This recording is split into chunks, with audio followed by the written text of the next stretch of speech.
ਗੱਲਾਂ ਚੱਲ ਰਹੀਆਂ ਨੇ ਕਿ ਚੰਡੀਗੜ੍ਹ ਦੀ ਰੇੜਕਾ ਪੈ ਗਿਆ। ਤੁਹਾਡੇ ਸਾਹਮਣੇ ਰੇੜਕਾ ਪਿਆ ਜਾਂ ਲਗਭਗ ਗਿਆ? ਭਗਵੰਤ ਮਾਨ ਜੀ ਦੇ ਆਉਣ ਦੇ ਨਾਲ ਇੱਕ ਤੋਹਫਾ ਤਾਂ ਮਿਲ ਗਿਆ ਪੰਜਾਬ ਨੂੰ। ਤੂੰ ਪੰਜਾਬ ਦਾ ਜਿਹੜਾ ਹੱਕ ਹੈ ਉਸ ਨੂੰ ਗਵਾ ਲਿਆ। ਨਹੀਂ, ਕਿਉਂਕਿ ਹਰਿਆਣਾ ਕਹਿੰਦਾ ਵੀ ਸਾਡੇ ਕੋਲ ਸੀਗੀ, ਸਾਡਾ ਹੱਕ ਬਣਦਾ, ਪੰਜਾਬ ਕਹਿੰਦਾ ਸਾਡਾ ਹੱਕ। ਜਿਹੜੇ ਹੱਕ ਜਤਾਏ ਜਾ ਰਹੇ ਦੋਹਾਂ ਧਿਰਾਂ ਦੇ ਵੱਲੋਂ, ਇਹ ਹੱਕਾਂ ਨੂੰ ਤੁਹਾਨੂੰ ਲੱਗਦਾ ਕਿ ਕੋਈ ਵਾਜਬ ਹੈਗੇ ਆ ਜਾਂ ਉਹਨਾਂ ਦਾ ਨਤੀਜਾ ਕੀ? ਉਹ ਹੱਕ ਕੀ ਹੁੰਦੇ ਆ? ਉਹ ਕੇਜਰੀਵਾਲ ਦੀ ਪੰਜਾਬ ਦੇ ਨਾਲ ਜਿਹੜੀ ਇਨਵੋਲਵਮੈਂਟ ਹੋ ਰਹੀ ਆ ਸਿੱਧੇ ਤੌਰ ਤੇ, ਤੂੰ ਮਤਲਬ ਕਿਹੜੀ ਤੇਰੀ ਕੀ ਔਕਾਤ ਆ ਕਿ ਤੂੰ ਹਿਮਾਚਲ ਦੇ ਵਿੱਚ ਜਾ ਕੇ ਵੋਟਾਂ ਪਵਾ ਸਕਦਾ? ਤੇਰੀ ਕੀ ਔਕਾਤ ਆ ਤੇ ਗੁਜਰਾਤ ਦੇ ਵਿੱਚ ਤੂੰ ਵੋਟਾਂ ਪਵਾ ਸਕਦਾ? ਜਿੰਨੀ ਦੇਰ ਮੇਰੇ ਕੋਲ ਕੋਈ ਐਵੀਡੈਂਸ ਨਹੀਂ ਹੋਏਗਾ ਮੈਂ ਕਦੇ ਉਸ ਦੇ ਉੱਤੇ ਗੱਲ ਨਹੀਂ ਕਰੂੰਗਾ। ਜਿਵੇਂ ਤੁਸੀਂ ਜ਼ਿਕਰ ਕਰ ਰਹੇ ਸੀ, ਭਗਵੰਤ ਨੂੰ ਜਾਣਕਾਰੀ ਨਹੀਂ ਹੈਗੀ, ਹੁਣ ਸਟੇਟ ਦੇ ਮੁੱਖ ਮੰਤਰੀ ਬਣ ਗਏ, ਅਗਲੇ 5 ਸਾਲ ਜੇ ਗਨੀਮਤ ਰਹੀ ਤਾਂ ਉਹਨਾਂ ਨੇ ਰਹਿਣਾ ਹੈਗਾ, ਤਾਂ ਤੁਹਾਡੇ ਵੱਲੋਂ ਕੋਈ ਸਲਾਹ ਉਹਨਾਂ ਨੂੰ? ਭਗਵੰਤ ਮਾਨ ਪੜ੍ਹ ਲੇ ਜਾਂ ਉਹਦੇ ਸਲਾਹਕਾਰ ਪੜ੍ਹ ਲੈਣ, ਉਹ ਦੇਖ ਲੈਣ ਇਹਦੇ ਵਿੱਚ ਕਿਹੜੇ ਤੱਤ ਠੀਕ ਆ ਗਲਤ ਆ। ਇਹ ਪਾਰਲੀਮੈਂਟ 'ਚ ਵੀ 2 ਦਿਨ ਡਿਬੇਟ ਹੋਈ ਵੀ ਆ। ਦੋਸਤੋ, ਪਿਛਲੇ ਕਈ ਦਿਨਾਂ ਤੋਂ ਚੰਡੀਗੜ੍ਹ ਦਾ ਮਸਲਾ ਬੜਾ ਗੰਭੀਰ ਬਣਿਆ ਹੋਇਆ ਹੈ। ਪੰਜਾਬ ਦੇ ਵਿੱਚ ਪੰਜਾਬ ਦੀ ਸਰਕਾਰ ਮਤਾ ਪਾਉਂਦੀ ਹੈ ਤੇ ਹਰਿਆਣੇ ਦੀ ਸਰਕਾਰ ਆਪਣੇ ਤੌਰ ਤੇ ਮਤਾ ਪਾ ਦਿੰਦੀ ਹੈ। ਚੰਡੀਗੜ੍ਹ ਦੇ ਉੱਪਰ ਹੱਕ ਜਤਾਇਆ ਜਾ ਰਿਹਾ ਹੈ। ਇੱਕ ਪਾਸੇ ਇਹ ਗੱਲਾਂ ਚੱਲ ਰਹੀਆਂ ਨੇ ਕਿ ਜਿਸ ਤਰੀਕੇ ਦੇ ਨਾਲ ਪੰਜਾਬ ਤੇ ਹਰਿਆਣਾ ਦੇ ਕਿਸਾਨਾਂ ਦੀ ਏਕਤਾ ਬਣੀ ਸੀ ਕਿਸਾਨ ਅੰਦੋਲਨ ਦੇ ਦੌਰਾਨ, ਤਾਂ ਕੇਂਦਰ ਦੀ ਸਰਕਾਰ ਨੂੰ ਇਹ ਹਜਮ ਨਹੀਂ ਹੋ ਰਹੀ, ਇਸ ਕਰਕੇ ਚੰਡੀਗੜ੍ਹ ਦਾ ਰੇੜਕਾ ਦੁਬਾਰਾ ਰੱਖ ਦਿੱਤਾ। ਪਰ ਹਾਲਾਤ ਪੰਜਾਬ ਲਈ ਬੜੇ ਨਾਜ਼ੁਕ ਬਣੇ ਹੋਏ ਨੇ। ਇੱਕ ਪਾਸੇ ਰਾਜਧਾਨੀ ਲਗਭਗ ਹੱਥੋਂ ਚਲੇ ਗਈ ਤੇ ਦੂਜੇ ਪਾਸੇ ਇਹ ਵੀ ਚਰਚਾਵਾਂ ਨੇ ਕਿ ਹਰਿਆਣੇ ਨੇ ਹੁਣ ਇਹ ਵੀ ਕਹਿ ਦਿੱਤਾ ਕਿ SYL ਦਾ ਮੁੱਦਾ ਵੀ ਨਾਲ ਦੀ ਨਾਲ ਛੇੜ ਲਿਆ। ਨਾਲ ਦੀ ਨਾਲ ਹਿੰਦੀ ਬੋਲਣ ਵਾਲੇ ਜਿਹੜੇ ਸੂਬੇ ਦੇ ਹਿੱਸੇ ਨੇ, ਪੰਜਾਬ ਦੇ ਹਿੱਸੇ ਨੇ, ਉਹਨਾਂ ਤੇ ਵੀ ਆਪਣਾ ਹੱਕ ਮੰਗ ਲਿਆ। ਤਾਂ ਚਿੰਤਾ ਬੜੀ ਬਣੀ ਹੋਈ ਹੈ। ਸਾਡੇ ਨਾਲ ਗੁਰਦਰਸ਼ਨ ਸਿੰਘ ਢਿੱਲੋਂ ਨੇ, ਕਿਉਂਕਿ ਇਸ ਮਸਲੇ ਨੂੰ ਬੜੀ ਨਜ਼ਦੀਕੀ ਤੋਂ ਦੇਖਦੇ ਨੇ, ਲੰਮੇ ਸਮੇਂ ਤੋਂ ਵਾਚਦੇ ਆਏ ਨੇ, ਪੁਸਤਕ ਵੀ ਲਿਖੀ ਹੈ ਇਸ ਬਾਰੇ, ਜਿਹਦੇ ਵਿੱਚ ਤਫਸੀਲ ਦੇ ਵਿੱਚ ਉਹਨਾਂ ਨੇ ਜਾਣਕਾਰੀ ਸਾਂਝੀ ਕੀਤੀ ਹੋਈ ਹੈ ਕਿ ਆਖਿਰਕਾਰ ਹੋਇਆ ਕੀ ਸੀਗਾ। ਗੱਲਬਾਤ ਕਰਕੇ ਸਮਝਦੇ ਹਾਂ। ਸਰ, ਇਹ ਗੱਲਾਂ ਚੱਲ ਰਹੀਆਂ ਨੇ ਕਿ ਚੰਡੀਗੜ੍ਹ ਦੀ ਰੇੜਕਾ ਪੈ ਗਿਆ। ਤੁਹਾਡੇ ਸਾਹਮਣੇ ਰੇੜਕਾ ਪਿਆ ਜਾਂ ਲਗਭਗ ਗਿਆ ਹੱਥੋਂ? ਆਲਮੋਸਟ ਜਾ ਚੁੱਕਿਆ ਹੈ। ਮਤਲਬ ਜਿੰਨਾ ਮਾੜਾ ਮੋਟਾ ਕੰਟਰੋਲ ਸੀ ਪੰਜਾਬ ਦਾ ਉਹ ਖ਼ਤਮ ਕਰ ਦਿੱਤਾ ਉਹਨਾਂ ਨੇ। ਅੱਜ ਵੀ ਮੈਂ ਕਿਸੇ ਜਗ੍ਹਾ ਖੜਾ ਸੀ ਤਾਂ ਉੱਥੇ ਇੰਪਲਾਈ ਸੀ ਜਿਹੜੇ ਰਿਟਾਇਰ ਹੋਏ ਵੇ ਯੂਨੀਅਨ ਟੈਰੀਟਰੀ ਤੋਂ, ਉਹ ਫਾਰਮ ਭਰ ਰਹੇ ਸੀ ਤਾਂ ਕਿ ਉਹਨਾਂ ਨੂੰ ਸੈਂਟਰਲ ਜਿਹੜੀ ਹੈਗੀ ਆ ਉਸ ਦੇ ਮੁਤਾਬਕ ਉਹਨਾਂ ਦੀਆਂ ਪੈਨਸ਼ਨਸ ਰਿਵਾਈਜ਼ ਕੀਤੀਆਂ ਜਾਣ। ਪੰਜਾਬ ਯੂਨੀਵਰਸਿਟੀ ਦੇ ਜਿਹੜੇ ਇੰਪਲਾਈਜ਼ ਆ, ਸਪੈਸ਼ਲੀ ਜਿਹੜੇ ਟੀਚਰਸ ਆ, ਉਹਨਾਂ ਨੇ ਇਮੀਡੀਏਟਲੀ ਜਾ ਕੇ ਮਿਲੇ ਆ ਸਤਪਾਲ ਜੈਨ ਨੂੰ, ਜਿਹੜਾ ਕਿ ਇੱਥੇ ਦਾ ਪਹਿਲਾ ਮੈਂਬਰ ਪਾਰਲੀਮੈਂਟ ਰਿਹਾ, ਹੁਣ ਸੈਂਟਰ ਦੇ ਵਿੱਚ ਉਹ ਬੜੀ ਵੱਡੀ ਪੋਜੀਸ਼ਨ ਦੇ ਉੱਤੇ ਆ, BJP ਦਾ ਖਾਸਲ ਖਾਸ ਆਦਮੀ ਹੈ। ਤੋ ਮੇਰਾ ਮਤਲਬ ਕਹਿਣ ਦਾ ਇਹ ਆ, ਭਗਵੰਤ ਮਾਨ ਜੀ ਦੇ ਆਉਣ ਦੇ ਨਾਲ ਇੱਕ ਤੋਹਫਾ ਤਾਂ ਮਿਲ ਗਿਆ ਪੰਜਾਬ ਨੂੰ। ਮੈਂ ਸਰਕਾਸਟਿਕਲੀ ਗੱਲ ਕਹਿ ਰਿਹਾ। ਤੋਹਫਾ ਇਹ ਮਿਲ ਗਿਆ ਜਿਹੜਾ ਪੰਜਾਬ ਦਾ ਹੱਕ ਸੀ ਯੂਨੀਅਨ ਟੈਰੀਟਰੀ ਚੰਡੀਗੜ੍ਹ ਦੇ ਵਿੱਚ, ਉਹ ਖਤਮ ਹੋ ਗਿਆ। ਉਹ ਜਾ ਕੇ ਸੈਂਟਰ ਨੇ ਆਪਣੇ ਕੰਟਰੋਲ ਦੇ ਵਿੱਚ ਲੈ ਲਿਆ। ਇਹ ਟੈਕਟਲੈਸਨੈਸ ਆ ਔਰ ਇਸ ਤਰੀਕੇ ਦੀ ਪ੍ਰੋਜੈਕਸ਼ਨ ਦਿੱਤੀ ਗਈ ਹੈ ਭਗਵੰਤ ਮਾਨ ਨੇ ਕਿ ਉਹ ਕੇਜਰੀਵਾਲ ਦਾ ਹੱਥ ਠੋਕਾ ਹੈਗਾ। ਜੇ ਉਹ ਕੇਜਰੀਵਾਲ ਦਾ ਹੱਥ ਠੋਕਾ ਹੈ ਤਾਂ ਨੈਸ਼ਨਲ ਲੈਵਲ ਦੇ ਉੱਤੇ ਮੋਦੀ ਦੀ, BJP ਦੀ ਤੇ ਕੇਜਰੀਵਾਲ ਦੀ ਠਣੀ ਹੋਈ ਹੈ ਇੱਕ ਦੂਜੇ ਦੇ ਨਾਲ। ਉਹ ਤੋਂ ਇਸ ਦੂਸਰੇ ਬੰਦੇ ਦਾ ਟੂਲ ਬਣ ਕੇ ਤੂੰ ਪੰਜਾਬ ਦਾ ਜਿਹੜਾ ਹੱਕ ਹੈ ਉਸ ਨੂੰ ਗਵਾ ਲਿਆ। ਮੈਂ ਪੰਜਾਬ ਯੂਨੀਵਰਸਿਟੀ ਇੱਕ ਬੜਾ ਸਿਰਮੌਰ ਇੰਸਟੀਚਿਊਸ਼ਨ ਆ ਜਿਹੜਾ ਇਸ ਮਤਲਬ ਖਿੱਤੇ ਦਾ ਨਹੀਂ ਬਲਕਿ ਹਿੰਦੁਸਤਾਨ ਦੇ ਦੁਨੀਆ 'ਚ ਮੰਨਿਆ ਹੋਇਆ, ਔਰ ਉਸ ਦੀ ਰੇਟਿੰਗ ਦੁਨੀਆ ਦੀਆਂ ਵੱਡੀਆਂ ਯੂਨੀਵਰਸਿਟੀਆਂ ਦੇ ਵਿੱਚ ਹੁੰਦੀ ਆ। ਉਸ ਨੇ ਬੜੇ ਵਿਦਵਾਨ, ਉਹਨਾਂ ਦਾ ਇੱਕ ਇਤਿਹਾਸ ਆ। ਉਸ ਯੂਨੀਵਰਸਿਟੀ ਨੂੰ ਵੀ ਤੂੰ ਗਵਾ ਲਿਆ। ਤੋ ਇਹ ਖੱਟਿਆ ਕੀ, ਮੈਨੂੰ ਇਹ ਸਮਝ ਨਹੀਂ ਆਉਂਦੀ। ਕੇਜਰੀਵਾਲ ਦੇ ਨਾਲ ਹੱਥ ਮਿਲਾ ਕੇ ਤੇ ਕੇਜਰੀਵਾਲ ਦੇ ਜਿਹੜੇ 5 ਤੂੰ ਰਾਜ ਸਭਾ ਦੇ ਵਿੱਚ ਇੱਥੋਂ ਨੋਮੀਨੇਟ ਕੀਤੇ ਬੰਦੇ, ਉਹਨਾਂ ਹਾਂਜੀ ਰਾਜ ਸਭਾ ਦੇ ਨੋਮੀਨੇਟ ਉਹ ਬਣ ਗਏ ਆ, ਹੁਣ ਤਾਂ ਆਲਮੋਸਟ ਬਣ ਚੁੱਕੇ ਆ, ਆਲਮੋਸਟ ਕੀ ਬਣ ਚੁੱਕੇ ਆ। ਉਹਨਾਂ ਦੇ ਕਿਸੇ ਇੱਕ ਮੈਂਬਰ ਦੇ ਮੂੰਹ ਦੇ ਵਿੱਚੋਂ ਇਸ ਇਸ਼ੂ ਦੇ ਉੱਤੇ ਇੱਕ ਲਫ਼ਜ਼ ਨਹੀਂ ਨਿਕਲਿਆ। ਤੇ ਮੈਂ ਪੁੱਛਣਾ ਚਾਹੁੰਦਾ ਭਗਵੰਤ ਮਾਨ ਨੂੰ, ਤੂੰ ਐਵੇਂ ਕੱਛਾ ਮਾਰੀ ਫਿਰਦਾ? ਤੂੰ ਕੀ ਖੱਟਿਆ ਕੀ ਹੈ ਪੰਜਾਬ ਦੇ ਲਈ? ਪੰਜਾਬ ਨੂੰ ਤੂੰ ਮਤਲਬ ਪਹਿਲੇ ਸਟੈਪ ਦੇ ਵਿੱਚ ਹੀ ਐਡਾ ਬੜਾ ਡੈਮੇਜ ਕਰ ਦਿੱਤਾ ਜਿਸ ਦਾ ਕੋਈ ਇੰਤਹਾ ਨਹੀਂ। ਤੂੰ ਲੜਾਈ ਹੈ ਕੇਜਰੀਵਾਲ ਦੀ ਤੇ ਮੋਦੀ ਦੀ, ਤੇ ਤੂੰ ਵਿੱਚ ਜਾ ਕੇ ਖਾਮਖਾ ਮਤਲਬ ਪੰਗਾ ਲੈ ਰਿਹਾ। ਔਰ ਸਾਰੀ ਜਿਹੜੀ ਸੈਂਟਰ ਦੀ ਸਰਕਾਰ ਦਾ ਗੁੱਸਾ ਹੈ, ਰੰਜਿਸ਼ ਹੈ, ਜੋ ਉਹਨਾਂ ਦੀ ਕਨਫਲਿਕਟ ਹੈਗੀ ਆ, ਕਲੈਸ਼ ਹੈਗਾ ਵਿਦ ਕੇਜਰੀਵਾਲ, ਉਹ ਤੂੰ ਆਪਣੇ ਸਿਰ ਦੇ ਉੱਤੇ ਲੈ ਲਿਆ। ਔਰ ਪੰਜਾਬ ਨੂੰ ਐਡਾ ਬੜਾ ਨੁਕਸਾਨ ਪਹੁੰਚਾ ਦਿੱਤਾ। ਔਰ ਉਸ ਤੋਂ ਪਹਿਲਾਂ ਜਿਹੜਾ ਰੈਜ਼ੋਲੂਸ਼ਨ ਪਾਸ ਕੀਤਾ ਇਹਨਾਂ ਨੇ, ਪੰਜਾਬ ਲੈਜਿਸਲੇਟਰ ਅਸੈਂਬਲੀ ਨੇ, ਉਹੋ ਜਿਹੇ ਤਾਂ ਰੈਜ਼ੋਲੂਸ਼ਨ 5 ਪਹਿਲਾਂ ਪਾਸ ਹੋ ਚੁੱਕੇ ਆ। ਉਹਨਾਂ ਰੈਜ਼ੋਲੂਸ਼ਨ ਦੇ ਨਾਲ ਤੂੰ ਪੰਜਾਬ ਦਾ ਹੱਕ ਲੈ ਕੇ ਦੇ ਰਿਹਾ ਜਾਂ ਹੱਕ ਗਵਾ ਰਿਹਾ। ਮਤਲਬ ਇਹ ਲੋਕਾਂ ਨੂੰ ਬੜੀ ਚਿੰਤਾ ਦੀ ਗੱਲ ਹੈ ਸਰ। ਤੁਹਾਡੀ ਪੁਸਤਕ ਦੀ ਗੱਲ ਕਰੀਏ, ਆਪਾਂ ਥੋੜਾ ਲੋਕਾਂ ਨੂੰ, ਦਰਸ਼ਕਾਂ ਨੂੰ, ਕਿਉਂਕਿ ਬਹੁਤੀ ਜਾਣਕਾਰੀ ਹੈ ਨਹੀਂ ਇਸ ਬਾਰੇ, ਉਹਨਾਂ ਨੂੰ ਪਤਾ ਲੱਗ ਜਾਵੇ ਵੀ ਆਖਿਰਕਾਰ ਇਹ ਚੰਡੀਗੜ੍ਹ ਦੀ ਰਾਜਧਾਨੀ ਦਾ ਰੇੜਕਾ ਹੈ ਕੀ। ਆਪਾਂ ਰੇੜਕੇ ਦੀ ਗੱਲ ਕਰ ਲਈ, ਕਿਉਂਕਿ ਹਰਿਆਣਾ ਕਹਿੰਦਾ ਵੀ ਸਾਡੇ ਕੋਲ ਸੀਗੀ, ਸਾਡਾ ਹੱਕ ਬਣਦਾ, ਪੰਜਾਬ ਕਹਿੰਦਾ ਸਾਡਾ ਹੱਕ ਬਣਦਾ। ਇਹਦੀ ਭੋਗਲ ਸਾਹਿਬ ਬੜੀ ਲੰਬੀ ਕਹਾਣੀ ਹੈ। ਜੇ ਤੁਸੀਂ ਇਹ ਕਹੋ ਵੀ 10-15 ਮਿੰਟਾਂ ਦੇ ਵਿੱਚ ਮੈਂ ਕੋਈ ਕੁੱਜੇ 'ਚ ਬਣ ਰਿਹਾ, ਇਹੋ ਜਿਹੀ ਤਾਂ ਮੇਰੇ ਕੋਲ ਕੋਈ ਕਰਾਮਾਤ ਹੈ ਨਹੀਂ। ਉਹ ਤਾਂ ਇੱਕ ਡਿਟੇਲਡ ਕੰਪਰੀਹੈਂਸਿਵ ਅਕਾਊਂਟ ਹੈ। ਉਸ ਅਕਾਊਂਟ ਨੂੰ ਮੈਂ ਐਕਸਪਲੇਨ ਕਰ ਰਿਹਾ ਤੁਹਾਡੇ ਸਾਹਮਣੇ।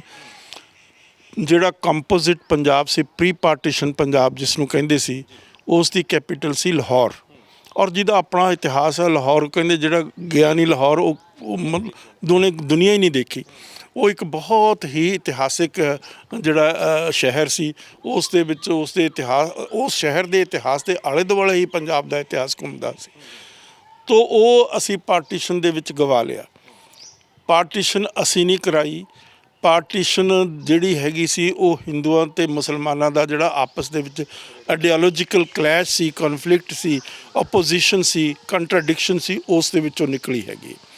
ਤਾਂ ਸਿੱਖ ਤਾਂ ਖਾਮਖਾ ਉਸ ਦੇ ਵਿੱਚ ਇੱਕ ਮੋਹਰੇ ਬਣ ਗਏ, ਕਿਉਂਕਿ ਸਿੱਖਾਂ ਦੀ ਜਿਹੜੀ ਲੀਡਰਸ਼ਿਪ ਸੀ ਉਹ ਇੰਨੀ ਜਾਗਰੂਕ ਨਹੀਂ ਸੀ ਕਿ ਉਹ ਇਸ ਗੱਲ ਨੂੰ ਸਮਝ ਸਕਦੀ। ਮੈਂ ਇੱਥੇ ਖਾਸ ਤੌਰ 'ਤੇ ਤੁਹਾਡੇ ਰਾਹੀਂ ਸਾਰੇ ਜਿਹੜਾ ਸਿੱਖ ਜਗਤ ਆ, ਖਾਸ ਤੌਰ 'ਤੇ ਉਹਨਾਂ ਨੂੰ ਸੁਚੇਤ ਕਰਨਾ ਚਾਹੁੰਦਾ ਕਿ ਜੇ ਮਤਲਬ ਬਹੁਤ ਸਿਆਣੀ, ਸੂਝਵਾਨ, ਗਿਆਨਵਾਨ ਸਾਡੀ ਲੀਡਰਸ਼ਿਪ ਹੁੰਦੀ, ਉਸ ਵੇਲੇ ਸਿੱਖ ਸਟੇਟ ਬਣਾਈ ਜਾ ਸਕਦੀ ਸੀ। ਕਿਸ ਤਰੀਕੇ ਨਾਲ ਬਣਾਈ ਜਾ ਸਕਦੀ ਸੀ? ਇਸ ਤੋਂ ਪਹਿਲਾਂ 1947 ਤੋਂ ਪਹਿਲਾਂ ਬਹੁਤ ਸਾਰੀਆਂ ਯੂਰਪ ਦੇ ਵਿੱਚ ਇਸੇ ਤਰੀਕੇ ਦੀਆਂ ਸਟੇਟਾਂ ਦੀ ਆਪਸ ਦੇ ਵਿੱਚ ਡਿਵੀਜ਼ਨ ਹੋਈ। ਗ੍ਰੀਸ ਦੀ ਅਤੇ ਟਰਕੀ ਦਾ ਝਗੜਾ ਸੀ। ਟਰਕੀ ਦੇ ਲੋਕ ਗ੍ਰੀਸ 'ਚ ਵਸਦੇ ਸੀ, ਗ੍ਰੀਸ ਦੇ ਲੋਕ ਟਰਕੀ ਦੇ ਵਿੱਚ ਵਸਦੇ ਸੀ, ਬੜੀ ਵੱਡੀ ਤਾਦਾਦ 'ਚ ਵਸਦੇ ਸੀ। ਉਹਨਾਂ ਨੇ ਆਪਸ ਦੇ ਵਿੱਚ ਮਿਲ ਬੈਠ ਕੇ ਸਮਝੌਤਾ ਕਰ ਲਿਆ ਵੀ ਜਿਹੜੇ ਗ੍ਰੀਸ ਦੇ ਵਿੱਚ ਟਰਕਿਸ਼ ਲੋਕ ਰਹਿੰਦੇ ਆ, ਉਹ ਆਪਣਾ ਸਾਜੋ ਸਮਾਨ ਲੈ ਕੇ ਅਤੇ ਆਪਣਾ ਜੋ ਵੀ ਉਹਨਾਂ ਦੀ ਪ੍ਰੋਪਰਟੀ ਹੈਗੀ ਆ, ਇਮੂਵੇਬਲ ਪ੍ਰੋਪਰਟੀ, ਉਹਦੇ ਡਾਕੂਮੈਂਟ ਲੈ ਜਾਣ। ਜਿਹੜੀ ਮੂਵੇਬਲ ਪ੍ਰੋਪਰਟੀ ਉਹ ਲੈ ਕੇ ਆਪਣੇ ਉੱਥੇ ਚਲੇ ਜਾਣ, ਪੀਸਫੁਲੀ, ਨਾਨ ਵਾਇਲੈਂਟਲੀ, ਕਾਮਲੀ, ਕੁਆਇਟਲੀ। ਇਸ ਦਾ ਵਰਸੋ ਵਰਸ ਉਹ ਦੂਸਰੇ ਪਾਸੇ ਵੀ ਹੋ ਗਿਆ। ਜਿਹੜੇ ਗ੍ਰੀਕ ਲੋਕ ਵਸਦੇ ਸੀ ਟਰਕੀ ਦੇ ਵਿੱਚ, ਉਹਨਾਂ ਨੇ ਕਿਹਾ ਭਾਈ ਤੁਸੀਂ ਆਪਣਾ ਸਾਜੋ ਸਮਾਨ ਜੋ ਵੀ ਲੈ ਜਾ ਸਕਦੇ ਹੋ ਲੈ ਜਾਓ, ਔਰ ਜੋ ਤੁਹਾਡੇ ਇੱਥੇ ਇਮੂਵੇਬਲ ਪ੍ਰੋਪਰਟੀ ਉਹਦੇ ਅਸੀਂ ਤੁਹਾਨੂੰ ਡਾਕੂਮੈਂਟ ਦੇ ਦੇਣੇ ਆ, ਜਿਹਦਾ ਤੁਸੀਂ ਕੰਪਨਸੇਸ਼ਨ ਉੱਤੇ ਆਪਣੀ ਸਰਕਾਰ ਤੋਂ ਲੈ ਲਓ। ਇਹ ਚੀਜ਼ ਆਰਾਮ ਨਾਲ ਕੀਤੀ ਜਾ ਸਕਦੀ ਸੀ ਜੇ ਸਾਡੇ ਲੀਡਰ ਗਿਆਨਵਾਨ ਹੁੰਦੇ ਸੀ। ਜਦੋਂ ਮੈਂ ਤੁਹਾਨੂੰ ਇੱਥੇ ਗੱਲ ਖਾਸ ਤੌਰ 'ਤੇ ਦੱਸਣੀ ਚਾਹੁੰਦਾ, 1949 ਦੇ ਵਿੱਚ ਇਜ਼ਰਾਈਲ ਸਟੇਟ ਬਣੀ, ਔਰ ਜਿਹੜੇ ਉੱਥੇ ਜਿਊ ਸੀ ਉਹ ਮਿਨੋਰਿਟੀ ਸੀਗੇ। ਬਾਵਜੂਦ ਇਸ ਗੱਲ ਦੇ ਉਹਨਾਂ ਨੇ ਇੱਕ ਸਟੇਟ ਆਪਣੀ ਕੰਸੀਡ ਕਰਾ ਲਈ। ਉਸ ਤੋਂ ਬਾਅਦ ਕੀ ਹੋਇਆ, ਮਾਸਟਰ ਤਾਰਾ ਸਿੰਘ ਨੇ, ਮੈਨੂੰ ਯਾਦ ਆ ਇਹ ਗੱਲ, ਕਿਉਂਕਿ ਮੈਂ ਤਾਂ ਮੇਰੀ ਉਮਰ ਦਾ ਤਕਾਜ਼ਾ, ਮੈਨੂੰ ਸਾਰੀਆਂ ਗੱਲਾਂ ਦਾ ਵੈਸੇ ਵੀ ਸ਼ੌਕ ਹੁੰਦਾ ਸੀ ਬਚਪਨ ਤੋਂ ਸਮਝਣ ਦਾ, ਉਹਨੂੰ ਜਾਣਨ ਦਾ। ਤਾਂ ਮਾਸਟਰ ਤਾਰਾ ਸਿੰਘ ਨੇ ਇੱਕ ਸਟੇਟਮੈਂਟ ਦਿੱਤੀ ਕਿ ਮੈਂ ਕੰਗ੍ਰੈਚੁਲੇਟ ਕਰਦਾ ਇਜ਼ਰਾਈਲ ਨੂੰ, ਜਦ ਕਿ ਉਸ ਵੇਲੇ ਇਸ ਮੁਲਕ ਦੀ ਜਿਹੜੀ ਪੋਲੀਟਿਕਸ ਸੀ ਉਹ ਇਜ਼ਰਾਈਲ ਦਾ ਨਾਂ ਤੱਕ ਨਹੀਂ ਲੈਣਾ ਚਾਹੁੰਦੀ ਸੀ। ਉਸ ਨੇ ਤਾਰ ਦਿੱਤੀ, ਔਰ ਉਸ ਨੇ ਉਸ ਤੋਂ ਬਾਅਦ ਸਟੇਟਮੈਂਟ ਦਿੱਤੀ ਕਿ ਮੈਨੂੰ ਪਤਾ ਹੀ ਨਹੀਂ ਸੀ ਕਿ ਮਾਈਗ੍ਰੇਸ਼ਨ ਦੇ ਬੇਸਿਸ ਦੇ ਉੱਤੇ ਵੀ ਸਟੇਟਾਂ ਕਾਰਵ ਆਊਟ ਹੋ ਸਕਦੀਆਂ। ਬਹੁਤ ਹੀ ਦੁਖਦਾਈ ਸਟੇਟਮੈਂਟ। ਪਰੇਸ਼ਾਨ ਅੱਜ ਜਿਹੜਾ ਮਤਲਬ ਜਿੰਨੀ ਦੇਰ ਦਾ ਸਿੱਖਾਂ ਦਾ ਦੁਖਾਂਤ ਆ 1947 ਤੋਂ ਹੁਣ ਤੱਕ ਦਾ, ਉਹ ਇਸ ਗੱਲ ਨੂੰ ਦਰਸਾਉਂਦਾ ਕਿ ਆਪ ਹੀ ਜਿਹੜਾ ਲੀਡਰ ਸੀ, ਕਾਰਨ ਕੁਲ ਸੀ, ਜਿਹੜਾ ਉਹਨੂੰ ਕਿਸੇ ਗੱਲ ਦੀ ਸੂਝ-ਬੂਝ ਨਹੀਂ ਸੀ। ਸਕੂਲ ਦਾ ਟੀਚਰ ਸੀ, ਇੱਕ ਰਿਮੋਟ ਏਰੀਏ ਦੇ ਵਿੱਚੋਂ ਪੜ੍ਹਿਆ ਹੋਇਆ BA ਸੀਗਾ ਉਹ ਵਿਚਾਰਾ, ਸਕੂਲ 'ਚ ਪੜ੍ਹਾਉਂਦਾ ਸੀ। ਹੁਣ ਉਹਦੇ ਮੁਕਾਬਲੇ 'ਚ ਕੌਣ ਸੀਗੇ? ਜਿਹੜੇ ਬਾਰ-ਐਟਲਾ, ਜਿਨ੍ਹਾਂ ਕਿੰਨਾ ਕੁਆਲੀਫਾਈਡ, ਟੌਪ ਦਾ ਉਸ ਵੇਲੇ ਦਾ ਲਾਇਰ ਸੀ, ਔਰ ਉਹ ਬਾਰ-ਐਟਲਾ ਕੁਆਲੀਫਾਈਡ ਸੀ ਇੰਗਲੈਂਡ ਤੋਂ।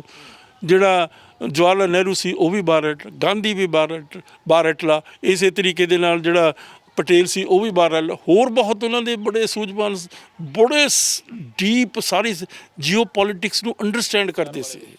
ਸਾਡਾ ਜਿਹੜਾ ਲੀਡਰ ਸੀ ਉਹਨੂੰ ਤਾਂ ਪਤਾ ਹੀ ਨਹੀਂ ਸੀ ਵਿਚਾਰੇ ਨੂੰ ਜੀਓ ਪੋਲੀਟਿਕਸ ਕੀ ਹੁੰਦੀ ਹੈ। ਉਹਨੇ ਸਮੁੰਦਰ ਕਦੇ ਦੇਖਿਆ ਹੀ ਨਹੀਂ ਸੀ। ਤਾਂ ਮੈਂ ਇੱਕ ਤਰਾਸਦੀ ਹੈ, ਇੱਕ ਟ੍ਰੈਜਡੀ ਆ ਵਿਚ ਇਜ਼ ਬਿਯੋਂਡ ਵਰਡਸ। ਜਦੋਂ ਤੁਸੀਂ ਉਸ ਟ੍ਰੈਜਡੀ ਨੂੰ ਭੋਗਲ ਜੀ ਪੜ੍ਹਦੇ ਹੋ, ਲਿਖਦੇ ਹੋ, ਤਾਂ ਤੁਸੀਂ ਆਪਣੇ ਅਥਰੂਆਂ ਨਾਲ ਹੀ ਲਿਖਦੇ ਹੋ। ਦੇਖੋ 47 ਤੋਂ ਬਾਅਦ ਜਿਸ ਕਿਸਮ ਦੀ ਦੁਰਦਸ਼ਾ ਸਿੱਖ ਕੌਮ ਦੇ ਨਾਲ ਲਗਾਤਾਰ ਕੰਟੀਨਿਊ ਕਰ ਰਹੀ ਹੈ ਵਿਦਆਊਟ ਐਨੀ ਬ੍ਰੇਕ, ਤਾਂ ਉਹ ਇੱਕ ਬਹੁਤ ਹੀ ਦਰਦਨਾਕ ਕਹਾਣੀ ਆ। It's a tragedy of ਸੌਰਟਸ।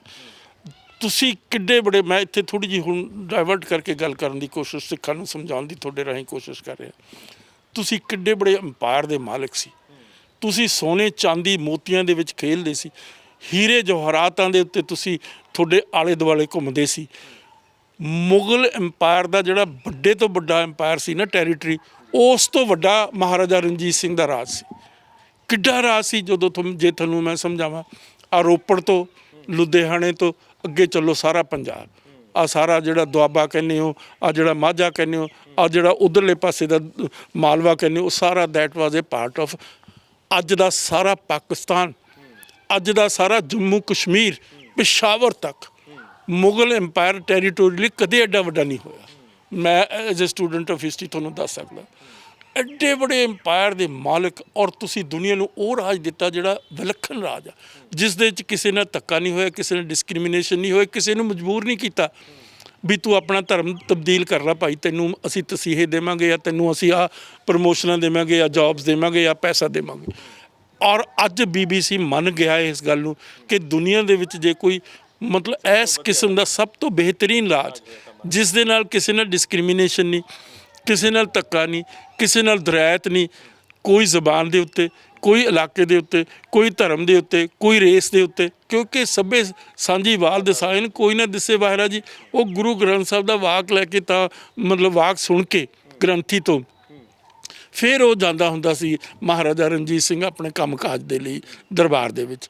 ਤਾਂ ਉਹਨਾਂ ਵਿਲੱਖਣ ਮਤਲਬ ਇੱਕ ਕਿਸਮ ਦਾ ਐਸਾ ਕਨਸੈਪਟ ਆ ਤੁਹਾਡੇ ਕੋਲ ਜਿਹੜਾ ਦੁਨੀਆ 'ਚ ਕਿਸੇ ਕੋਲ ਨਹੀਂ। ਕਿਉਂਕਿ ਹੁਣ ਆਪਾਂ ਗੱਲ ਚੰਡੀਗੜ੍ਹ ਦੀ ਕਰ ਰਹੇ ਸੀਗੇ, ਤੁਸੀਂ ਹਾਂ ਉਧਰਲੀ ਹੌਲੀ ਹੌਲੀ ਹੁੰਦੇ ਹੋਏ ਮੈਨੂੰ ਲੱਗਦਾ 47 ਤੋਂ ਫਿਰ 66 ਵੱਲਾਂ ਆ ਜਾਈਏ ਅਸੀਂ, ਉਹ ਉੱਧਰਲੇ ਪਾਸੇ ਨੂੰ ਜਾ ਕੇ। ਹਾਂ ਮੈਂ ਆ ਰਿਹਾ।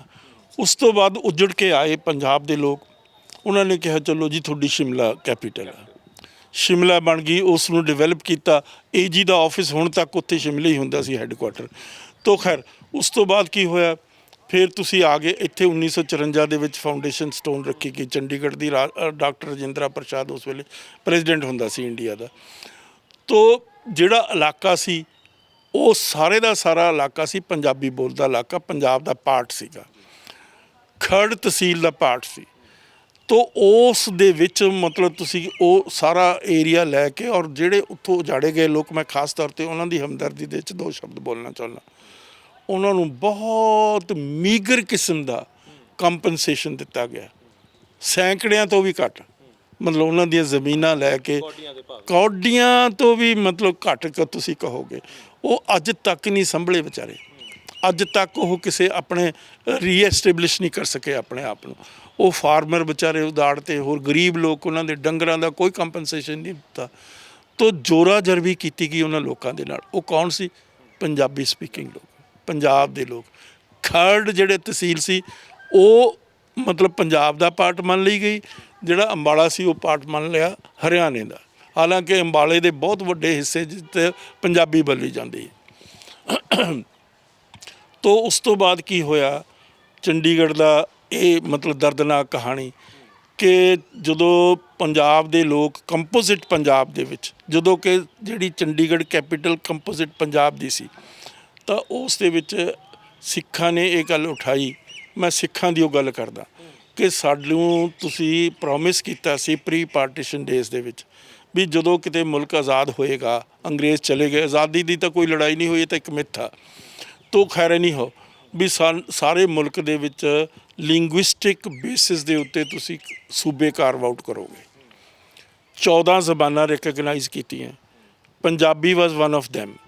ਅਨਫੋਰਚੂਨੇਟਲੀ ਬਦਕਿਸਮਤੀ ਨਾਲ ਡਿਸਕ੍ਰਿਮੀਨੇਟਰੀ ਪੰਜਾਬੀ ਸਪੀਕਿੰਗ ਏਰੀਆ ਕਾਰਵ ਆਊਟ ਨਹੀਂ ਕੀਤਾ ਗਿਆ। ਦੂਜੀਆਂ ਸਾਰੀਆਂ ਜ਼ਬਾਨਾਂ ਦੇ ਆਧਾਰ ਦੇ ਉੱਤੇ ਸੂਬੇ ਬਣ ਗਏ। ਮਰਾਠਾ ਦਾ ਬਣਾਤਾ, ਤਾਮਿਲ ਦਾ ਬਣਾਤਾ। ਹਾਂ, ਉਹ ਬਹੁਤ ਵੱਡਾ ਸੰਘਰਸ਼ ਤੁਸੀਂ ਤੁਹਾਨੂੰ ਦੇਖਿਆ ਨਹੀਂ, ਉਹਦੇ ਵਿੱਚ ਵੀ ਸ਼ਹਾਦਤਾਂ ਹੋਈਆਂ, ਬੱਚੇ ਸ਼ਹੀਦ ਹੋਏ ਆ। ਮੈਂ ਆਪ ਦੇਖਦਾ ਰਿਹਾ ਉਦੋਂ ਮੈਂ ਪੜ੍ਹਦਾ ਸੀ। ਤਾਂ ਉਸ ਤੋਂ ਬਾਅਦ ਇਹ ਸਟਰਗਲ ਚੱਲਦੀ ਰਹੀ। ਤਾਂ ਜਿਹੜਾ ਇੰਦਰਾ ਗਾਂਧੀ ਦੀ ਇੱਕ ਕਿਤਾਬ ਆ, ਉਹਦੀ ਆਟੋਬਾਇਓਗ੍ਰਾਫੀ ਆ ਮਾਈ ਟਰੁੱਥ, ਉਸ ਦਾ ਟਾਈਟਲ ਹੀ ਮਾਈ ਟਰੁੱਥ ਹੈ। ਉਸ ਦੇ ਵਿੱਚ ਉਸਨੇ ਇੱਕ ਬੜੀ ਇੰਪੋਰਟੈਂਟ ਗੱਲ ਲਿਖੀ ਹੈ, ਜਿਹੜੀ ਮੈਂ ਇਸ ਕਿਤਾਬ 'ਚ ਰਿਪੀਟਡਲੀ ਉਸ ਨੂੰ ਕੋਟ ਕੀਤਾ ਕਿ my father opposed the creation of Punjabi speaking state because by that the Hindus of Punjab will become a minority in that state. ਇਸ ਕਿਸਮ ਦਾ ਕਮਿਊਨਲ ਆਊਟਲੁੱਕ, ਜਿਹਨੂੰ ਕਿ ਦੁਨੀਆ ਕਹਿੰਦੀ ਹੈ ਜੀ, ਨਹਿਰੂ ਵਰਗਾ ਦਾ ਸੈਕੂਲਰ ਬੰਦਾ ਨਹੀਂ ਸੀ, ਸਿੱਖਾਂ ਪ੍ਰਤੀ ਉਸ ਦਾ ਬਹੁਤ ਹੇਟਰਡ, ਬੜਾ ਕਮਿਊਨਲ ਬਾਇਸਡ ਉਸ ਦਾ ਮਾਈਂਡ ਸੀਗਾ। ਮੈਂ ਨਹੀਂ ਕਹਿ ਰਿਹਾ, ਇਹ ਉਸ ਦੀ ਬੇਟੀ ਇੰਦਰਾ ਗਾਂਧੀ ਨੇ ਆਪਣੇ ਫਾਦਰ ਨੂੰ ਐਡਰੈਸ ਕਰਕੇ ਇਹ ਕੋਟ ਕੀਤਾ ਉਹਦੀ ਆਟੋਬਾਇਓਗ੍ਰਾਫੀ 'ਚ ਮਾਈ ਟਰੁੱਥ। ਤੋ ਉਹ ਮਤਲਬ ਇਸ ਕਿਸਮ ਦੀ ਜਿਹੜੀ ਹੁਣ ਕੀ ਹੋਇਆ, ਫਿਰ ਮੈਂ ਹੁਣ ਇਹਨੂੰ ਸ਼ਾਰਟਕਟ ਕਰਦਾ। 65 ਦੀ ਜਿਹੜਾ ਇੰਡੋ ਪਾਕਿਸਤਾਨ ਵਾਰ ਹੋਈ, ਉਸ ਵਾਰ ਦਾ ਜਿਹੜਾ ਬੈਲੈਂਸ ਸੀ, ਜਿਹੜੇ ਪਾਕਿਸਤਾਨ ਵਾਲੇ ਕਹਿੰਦੇ ਵੀ ਸਾਡੇ ਹੱਕ 'ਚ ਸੀ, ਇੰਡੀਆ ਵਾਲੇ ਕਹਿੰਦੇ ਸਾਡੇ ਹੱਕ 'ਚ ਸੀ। ਉਸ ਵੇਲੇ ਇੱਕ ਫੈਸਲਾ ਕੀਤਾ, ਲੜਾਈ ਜਦੋਂ ਚੱਲ ਰਹੀ ਸੀ, ਜਿਹੜਾ ਉਸ ਵੇਲੇ ਦਾ ਹਿੰਦੂ ਜਰਨੈਲ ਸੀ ਕਿ ਅਸੀਂ ਬਿਆਸ ਦੇ ਪਿੱਛੇ ਆ ਜਾਈਏ।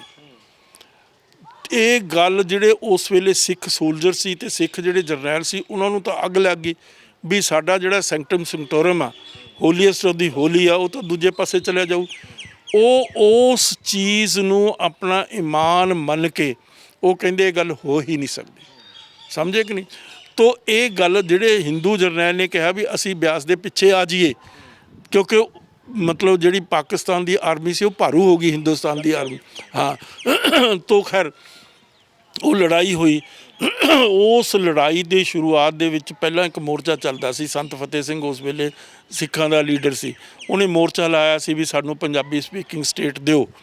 ਤਾਂ ਉਹਨਾਂ ਨੇ ਉਸਨੇ ਮੋਰਚਾ ਵਿਡਰਾ ਕਰ ਲਿਆ ਵੀ ਹਿੰਦੁਸਤਾਨ ਦੇ ਉੱਤੇ ਇਸ ਕਿਸਮ ਦਾ ਸੰਕਟ ਆ, ਇਸ ਕਿਸਮ ਦੀ ਲੜਾਈ ਹੋ ਰਹੀ ਆ, ਤਾਂ ਅਸੀਂ ਮੋਰਚਾ ਵਿਡਰਾ ਕਰ ਦਾਂਗੇ ਅਤੇ ਅਸੀਂ ਪਾਰਟੀਸਪੇਟ ਕਰਾਂਗੇ ਜਿਸ ਤਰੀਕੇ ਨਾਲ ਕਰ ਸਕਦੇ ਹਾਂ in favour of our forces against Pakistan. ਉਸ ਲੜਾਈ ਦੇ ਵਿੱਚ ਮੈਂ ਤੁਹਾਨੂੰ ਦੱਸ ਨਹੀਂ ਸਕਦਾ ਕਿਸ ਤਰੀਕੇ ਨਾਲ ਜਿਹੜੀ ਪੰਜਾਬ ਦੀ ਸਿਵਲੀਅਨ ਪਾਪੂਲੇਸ਼ਨ ਆ, ਪਿੰਡਾਂ ਦੇ ਜਿਹੜੇ ਲੋਕ ਆ, ਪਿੰਡਾਂ ਦੀਆਂ ਔਰਤਾਂ, ਪਿੰਡਾਂ ਦੇ ਬੱਚੇ, ਪਿੰਡਾਂ ਦੇ ਬੁੱਢੇ ਰੋਟੀਆਂ ਪਕਾ ਕੇ ਸਿਰਾਂ ਦੇ ਉੱਤੇ ਲੱਸੀ ਲਿਜਾ ਕੇ, ਦਹੀਂ ਲਿਜਾ ਕੇ, ਮੱਖਣ ਲਿਜਾ ਕੇ ਉੱਥੇ ਫਰੰਟੀਅਰ ਦੇ ਉੱਤੇ ਫੌਜ ਨੂੰ ਮਤਲਬ ਸਪੋਰਟ ਕੀਤਾ। ਜੇ ਉਹ ਸਿਵਲੀਅਨ ਪਾਪੂਲੇਸ਼ਨ ਉਸ ਵੇਲੇ ਸਪੋਰਟ ਨਾ ਕਰਦੀ ਤਾਂ ਕਿਸੇ ਵੀ ਕੀਮਤ ਦੇ ਉੱਤੇ ਹਿੰਦੁਸਤਾਨ ਪਾਕਿਸਤਾਨ ਨੂੰ ਜਿੱਤ ਨਹੀਂ ਸੀ ਸਕਦਾ। ਤੋ ਇਹ ਤਾਂ ਗੱਲ ਦੇਖੋ, ਹੁਣ ਯੂਕਰੇਨ ਦੀ ਲੜਾਈ ਹੋ ਰਹੀ ਆ, ਉੱਥੇ ਸਿਵਲੀਅਨ ਪਾਪੂਲੇਸ਼ਨ ਦੀ ਸਪੋਰਟ ਦੇ ਨਾਲ ਹੀ ਅੱਜ ਯੂਕਰੇਨ ਖੜਾ। ਲੜਾਈ ਦੇ ਵਿੱਚ ਵੈਪਨ ਅਤੇ ਫੌਜੀ ਇੰਪੋਰਟੈਂਟ ਨਹੀਂ ਹੁੰਦੇ, ਸਿਵਲੀਅਨ ਜਿਹੜੀ ਪਾਪੂਲੇਸ਼ਨ ਆ ਉਸ ਦੀ ਵੀ ਬਹੁਤ ਵੱਡੀ ਇੰਪੋਰਟੈਂਸ ਹੁੰਦੀ ਹੈ। ਉਹ ਤੁਸੀਂ ਅਫਗਾਨਿਸਤਾਨ 'ਚ ਵੀ ਦੇਖ ਲਿਆ, ਇੱਧਰ ਵੀ ਦੇਖ ਲਿਆ, ਅਤੇ 1985 'ਚ ਇਹ ਗੱਲ ਕਹਿੰਦੇ ਨਹੀਂ। ਇਹ ਗੱਲ ਹਿੰਦੁਸਤਾਨ ਦੀ ਜਿਹੜੀ ਸਲਤਨਤ ਆ, ਜਿਹੜੇ ਉਹ ਸਲਤਨਤ ਨੂੰ ਚਲਾਉਣ ਵਾਲੇ, ਉਹ ਇਹ ਗੱਲ ਕਹਿੰਦੇ ਨਹੀਂ ਕਹਿੰਦੇ 60 ਤੋਂ। ਖੈਰ ਨਹੀਂ ਹੋ। ਉਸ ਤੋਂ ਬਾਅਦ ਨਹਿਰੂ ਗੁਜ਼ਰ ਗਿਆ। ਨਹਿਰੂ ਸਾਹਿਬ ਦੇ ਗੁਜ਼ਰਨ ਤੋਂ ਬਾਅਦ ਲਾਲ ਬਹਾਦਰ ਸ਼ਾਸਤਰੀ ਇਸ ਮੁਲਕ ਦਾ ਪ੍ਰਧਾਨ ਬਣਿਆ। ਉਹ ਕੰਪੈਰੇਟਿਵਲੀ, ਨਾਟ ਹੋਲੀ, ਕੰਪੈਰੇਟਿਵਲੀ ਫੇਅਰ ਮਾਈਂਡਡ ਆਦਮੀ ਸੀ। ਉਹਨੇ ਕਿਹਾ ਵੀ ਉਹ ਸਮਝਦਾ ਸੀ ਵੀ ਸਿੱਖਾਂ ਦੀ ਐਡੀ ਵੱਡੀ ਕੰਟਰੀਬਿਊਸ਼ਨ ਆ, ਜਿਸ ਦੇ ਸਹਾਰੇ ਦੇ ਉੱਤੇ ਅਸੀਂ ਇਸ ਵੇਲੇ ਜਿੱਤੇ ਹਾਂ। ਤਾਂ ਉਸ ਨੇ ਕਿਹਾ ਵੀ ਪੰਜਾਬੀ ਸਪੀਕਿੰਗ ਸਟੇਟ ਕ੍ਰੀਏਟ ਕਰ ਲਓ। ਤਾਂ ਉਸ ਤੋਂ ਬਾਅਦ ਉਸ ਵੇਲੇ ਦਾ ਪ੍ਰੈਜ਼ੀਡੈਂਟ ਸੀ ਕਾਂਗਰਸ ਦਾ ਕਾਮਰਾਜ, ਉਹ ਸਾਊਥ ਇੰਡੀਆ ਦਾ ਸੀ। ਉਹ ਜਿਹੜੇ ਸਾਊਥ ਇੰਡੀਅਨ ਆ, ਉਹਨਾਂ ਦਾ ਇਸ ਕਿਸਮ ਦਾ ਸਿੱਖਾਂ ਪ੍ਰਤੀ ਪ੍ਰੈਜੁਡਿਸ ਤੇ ਬਾਇਸ ਨਹੀਂ ਹੈ ਜਿਸ ਕਿਸਮ ਦਾ ਨਾਰਥ ਇੰਡੀਅਨ ਹਿੰਦੂ ਦਾ ਹੈਗਾ।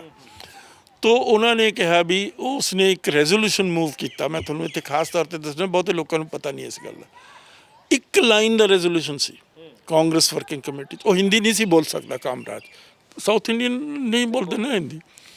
ਉਹਨੇ ਕਿਹਾ that Punjabi speaking state be carved out of the existing state of Punjab। ਇੱਕ ਲਾਈਨ, ਕਿਸੇ ਜਗ੍ਹਾ ਰੈਫਰੈਂਸ ਨਹੀਂ ਸੀ ਹਰਿਆਣੇ ਦਾ, ਕੋਈ ਜ਼ਿਕਰ ਹੀ ਨਹੀਂ ਸੀ। ਉਹ ਰੈਜ਼ੋਲੂਸ਼ਨ ਬਹੁਤ ਇੰਪੋਰਟੈਂਟ ਸੀ ਔਰ ਉਹ ਬੜਾ ਧਾਕੜ ਪ੍ਰੈਜ਼ੀਡੈਂਟ ਸੀ, ਮਤਲਬ ਬਹੁਤ ਪਾਪੂਲਰ ਲੀਡਰ ਸੀ ਸਾਊਥ ਇੰਡੀਆ ਦਾ ਉਹ। ਤੁਸੀਂ ਸ਼ਾਇਦ ਨਾ ਸੁਣਿਆ ਹੋਵੇ, ਤੁਸੀਂ ਤਾਂ ਬੱਚੇ ਹੋ, ਤੁਸੀਂ ਉਹਨਾਂ ਗੱਲਾਂ ਨੂੰ ਤੁਸੀਂ ਦੇਖਿਆ ਨਹੀਂ। ਉਸ ਬੰਦੇ ਨੇ ਰੈਜ਼ੋਲੂਸ਼ਨ ਪਾਸ ਕਰਤਾ, ਕਿਸੇ ਨੇ ਉਸ ਦੀ ਮੁਖਾਲਫਤ ਨਹੀਂ ਕੀਤੀ। ਉਸ ਦੇ ਆਧਾਰ ਦੇ ਉੱਤੇ ਪ੍ਰਾਈਮ ਮਿਨਿਸਟਰ ਸ਼ਾਸਤਰੀ ਨੇ ਪਾਰਲੀਮੈਂਟਰੀ ਕਮੇਟੀ ਅਪਾਇੰਟ ਕਰਤੀ ਵੀ ਪਾਰਲੀਮੈਂਟਰੀ ਕਮੇਟੀ, ਉਸ ਵੇਲੇ ਪਾਰਲੀਮੈਂਟ ਦਾ ਸਪੀਕਰ ਸੀ ਸਰਦਾਰ ਹੁਕਮ ਸਿੰਘ, ਵੀ ਉਹ ਤੁਸੀਂ ਸਾਨੂੰ ਦੱਸੋ ਵੀ ਅਸੀਂ ਕਿਸ ਤਰੀਕੇ ਦੇ ਨਾਲ ਇਸ ਦੀ ਮਤਲਬ ਇਸ ਦੀ ਡਿਵੀਜ਼ਨ ਕਰੀਏ। ਆਲਰੇਡੀ ਦੋ ਬੜੇ ਇੰਪੋਰਟੈਂਟ ਫਾਰਮੂਲੇ ਸੀ ਜਿਹੜੇ ਐਗਜ਼ਿਸਟ ਕਰਦੇ ਸੀਗੇ, ਇੱਕ ਸੱਚਰ ਫਾਰਮੂਲਾ ਸੀ, ਇੱਕ ਰੀਜਨਲ ਫਾਰਮੂਲਾ ਸੀ। ਜਿਹੜਾ ਸੱਚਰ ਫਾਰਮੂਲਾ ਸੀ ਉਹ ਸੱਚਰ ਭੀਮ ਸੈਨ ਸੱਚਰ ਪੰਜਾਬ ਦਾ ਪਹਿਲਾ ਚੀਫ ਮਿਨਿਸਟਰ ਰਿਹਾ, ਬੜਾ ਵਧੀਆ ਬੰਦਾ ਸੀ, ਬੜਾ ਇਮਾਨਦਾਰ, ਇੱਕੋ ਹੀ ਇਮਾਨਦਾਰ ਜੇ ਪੰਜਾਬ ਦਾ ਕੋਈ ਚੀਫ ਮਿਨਿਸਟਰ ਹੋਇਆ ਤਾਂ ਭੀਮ ਸੈਨ ਸੱਚਰ ਹੋਇਆ। ਔਰ ਤੁਹਾਨੂੰ ਮੈਂ ਹੁਣ ਬਹੁਤੀਆਂ ਉਹਦੀਆਂ ਗੱਲਾਂ ਦੱਸਣਾ ਨਹੀਂ ਚਾਹੁੰਦਾ, ਬਹੁਤ ਹੀ ਨੇਕ ਇਨਸਾਨ ਸੀ ਉਹ ਔਰ ਬੜਾ ਇਮਾਨਦਾਰ ਸੀ। ਇੱਕ ਵਾਰੀ ਉਸ ਤੋਂ ਕਿਤੇ ਗਲਤੀ ਨਾਲ ਦਰਬਾਰ ਸਾਹਿਬ 'ਚ ਪੁਲਿਸ ਭੇਜੀ ਗਈ, ਉਸ ਦੀ ਮਾफ़ੀ ਮੰਗੀ ਉਸਨੇ ਵੀ ਮੇਰੇ ਤੋਂ ਗਲਤੀ ਹੋ ਗਈ। ਉਸਨੇ ਮਤਲਬ ਆਰੀਆ ਸਮਾਜੀ ਸੀ, ਉਹਨੇ ਤਿਆਗਤਾ ਸੀ ਪਿੱਛੋਂ, ਸਾਰਾ ਕਾਰੋਬਾਰ ਤਿਆਗ ਕਰਕੇ ਸਾਧ ਬਣ ਗਿਆ, ਪਤਾ ਨਹੀਂ ਕਦੋਂ ਮਰਿਆ ਕਿਵੇਂ ਮਰਿਆ। ਮੈਂ ਉਹਦੀ ਬਾਇਓਗ੍ਰਾਫੀ ਇੱਕ ਐਡਿਟ ਕੀਤੀ ਸੀਗੀ, ਖੈਰ ਨਹੀਂ ਹੋ। ਉਸ ਤੋਂ ਬਾਅਦ ਜਿੰਨੇ ਚੀਫ ਮਿਨਿਸਟਰ, ਹਾਂ, ਇੱਕ ਰੀਜਨਲ ਸੱਚਰ ਫਾਰਮੂਲਾ ਪਹਿਲਾ ਸੀ, ਫਿਰ ਉਹਦਾ ਰੀਜਨਲ ਫਾਰਮੂਲਾ ਬਣਿਆ। ਸੱਚਰ ਫਾਰਮੂਲੇ ਦੇ ਆਧਾਰ 'ਤੇ ਦੋ ਰੀਜਨ ਪੰਜਾਬ ਦੇ ਉਸ ਵੇਲੇ ਦੇ ਜਿਹੜਾ ਪੰਜਾਬ ਦਾ ਸੂਬਾ ਸੀ, ਇੱਕ ਤਾਂ ਪੰਜਾਬੀ ਸਪੀਕਿੰਗ, ਇੱਕ ਹਿੰਦੀ ਸਪੀਕਿੰਗ, ਵਿਲੇਜ ਲੈਵਲ ਦੇ ਉੱਤੇ ਵੰਡੇ ਹੋਏ ਸੀ। ਉਹ ਰਿਕਗਨਾਈਜ਼ ਸੀ, ਉਹ ਸਾਰੀ ਸਰਕਾਰ ਨੇ ਉਸ ਨੂੰ ਇਕਨੋਲੇਜ ਕੀਤਾ ਹੋਇਆ ਸੀ, ਸਰਕਾਰੀ ਪੱਧਰ ਦੇ ਉੱਤੇ ਪਾਰਲੀਮੈਂਟ ਨੇ ਵੀ ਸਾਰੇ ਪਾਸੇ। ਫਿਰ ਉਸ ਤੋਂ ਬਾਅਦ ਆਵਾਜ਼ ਜਦੋਂ ਪਹਿਲਾਂ ਉੱਠੀ ਵੀ ਤੁਹਾਨੂੰ ਸਾਨੂੰ ਅਧਿਕਾਰ ਦਿਓ ਵੀ ਤੁਸੀਂ ਰੀਜਨਲ ਕਮੇਟੀਜ਼ ਤਾਂ ਬਣਾਤੀਆਂ, ਫਿਰ ਉਹ ਰੀਜਨਲ ਫਾਰਮੂਲਾ ਆਇਆ, ਉਹਦੇ 'ਚ ਅਧਿਕਾਰ ਦਿੱਤੇ ਗਏ ਪੰਜਾਬੀ ਸਪੀਕਿੰਗ ਜਿਹੜੀ ਸਟੇਟ ਸੀ ਉਹਨਾਂ ਨੂੰ, ਪੰਜਾਬੀ ਸਪੀਕਿੰਗ ਰੀਜਨ ਨੂੰ, ਹਿੰਦੀ ਸਪੀਕਿੰਗ ਰੀਜਨ ਨੂੰ। ਜਿਸ ਤਰ੍ਹਾਂ ਜੇਲ੍ਹਾਂ ਦਾ ਸੁਧਾਰ, ਕੋਈ ਮਾੜੇ ਮੋਟੇ ਇਸ ਕਿਸਮ ਦੇ ਫੁੱਲ ਫਲੈਜਡ ਉਹਨਾਂ ਨੂੰ ਸਟੇਟਸ ਨਹੀਂ ਦਿੱਤਾ ਗਿਆ। ਕਿਸੇ ਚੀਜ਼ ਦੀ ਲੋੜ ਨਹੀਂ ਸੀ ਡਿਵੀਜ਼ਨ ਦੀ, already Punjabi speaking state exist, Punjabi speaking areas exist ਕਰ ਰਹੇ ਸੀ, ਉਹ ਕਰ ਰਹੇ ਸੀ, ਸਰਕਾਰ ਦੀ ਰੈਕਗਨੀਸ਼ਨ ਸੀ, ਸਭ ਕੁਝ ਸੀ। ਪਰ ਇੰਦਰਾ ਗਾਂਧੀ ਨੂੰ ਜਦੋਂ ਪਤਾ ਲੱਗਿਆ ਵੀ ਇਹ ਤਾਂ ਪੰਜਾਬੀ ਸਪੀਕਿੰਗ ਸਟੇਟ ਕਾਰਵ ਆਊਟ, ਉਹਨੇ ਫਿਰ ਆਪਣੀ ਆਟੋਬਾਇਓਗ੍ਰਾਫੀ 'ਚ ਲਿਖਿਆ ਵੀ ਮੈਨੂੰ ਬੜੀ ਤਕਲੀਫ ਹੋਈ, ਮੈਨੂੰ ਬੜੀ ਤੜਫਨਾ ਹੋਈ। ਫਿਰ ਉਹਨੇ ਹੋਰ ਵੀ ਲਿਖਿਆ, then I moved, I was so disturbed. ਇਹ ਚੀਜ਼ ਇਸੇ ਤਰੀਕੇ ਨਾਲ ਮੈਂ ਕੋਟ ਕਰ ਰਿਹਾ ਇੰਦਰਾ ਗਾਂਧੀ ਨੂੰ, ਆਪਣੀ ਉਹਦੀ ਆਟੋਬਾਇਓਗ੍ਰਾਫੀ ਹੂ ਬਹੂ ਜਿਸ ਤਰ੍ਹਾਂ ਲਿਖੀ ਕਿ I moved from Gulzarilal Nanda, ਉਸ ਵੇਲੇ ਹੋਮ ਮਿਨਿਸਟਰ ਸੀ, ਟੂ ਚੌਹਾਨ, ਉਸ ਵੇਲੇ ਹੋਮ ਮਿਨਿਸਟਰ ਸੀ, ਡਿਫੈਂਸ ਮਿਨਿਸਟਰ। ਜਿਹੜੇ ਵੱਡੇ ਵੱਡੇ ਮਿਨਿਸਟਰਾਂ ਕੋਲੋਂ ਗਈ, ਉਹਨਾਂ ਨੂੰ ਕਹਿਣ ਲੱਗੀ ਵੀ ਜੇ ਇਹ ਚੀਜ਼ ਹੋ ਗਈ ਤਾਂ ਇੱਥੇ ਇੱਕ ਸਿੱਖ ਮੈਜੋਰਟੀ ਏਰੀਆ ਬਣ ਜਾਊ। She was so communal, she was so biased against the Sikh community as her father was. तो ਉਸ ਤੇ ਉਹ ਸਬ ਕਮੇਟੀ ਦੀ ਉਹ ਜਿਹੜੀ ਪਾਰਲੀਮੈਂਟਰੀ ਕਮੇਟੀ ਸੀ ਉਹਨੇ ਰਿਪੋਰਟ ਦੇਣੀ ਸੀਗੀ, ਸਰਦਾਰ ਹੁਕਮ ਸਿੰਘ ਉਸ ਦਾ ਸਪੀਕਰ ਸੀ ਉਸ ਵੇਲੇ, ਤਾਂ ਉਸ ਨੂੰ ਸਕਟਲ ਕਰਤਾ। ਉਹਨਾਂ ਨੇ ਕਿਹਾ ਵੀ ਇਹ ਪਾਰਲੀਮੈਂਟਰੀ ਕਮੇਟੀ ਨਹੀਂ ਹੈ, ਕਿਉਂਕਿ ਪਾਰਲੀਮੈਂਟਰੀ ਕਮੇਟੀ ਦਾ ਇੱਕ ਸੋਵਰਨ ਸਟੇਟਸ ਹੁੰਦਾ, ਪਾਰਲੀਮੈਂਟ ਸੋਵਰਨ ਹੈ ਨਾ। ਉਹਨਾਂ ਨੇ ਕਿਹਾ ਇਹ ਤਾਂ ਜਿਹੜੀ ਕੈਬਨਿਟ ਦੀ ਸਬ ਕਮੇਟੀ ਹੈ, ਉਸ ਦੀ ਡੈਫੀਨੇਸ਼ਨ ਬਦਲਤੀ।